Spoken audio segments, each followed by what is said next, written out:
Hi guys, in this video I'm going to show you how to tag someone on Instagram story. Let's launch the app. So first thing first, you want to go on your profile, you want to click on your profile, then you want to select the image that you want to click someone on.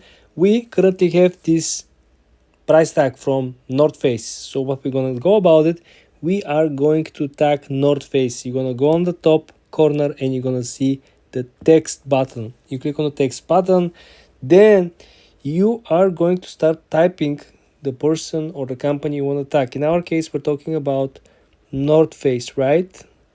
So there you have it. You having North Face right over here tagged on the post. You can move around. You can actually add much different layout. We can actually zoom in, right?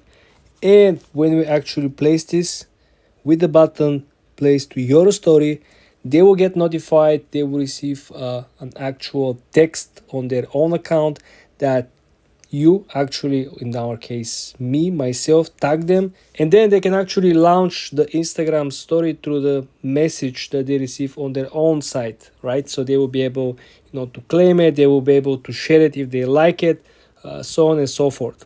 Subscribe and follow for more.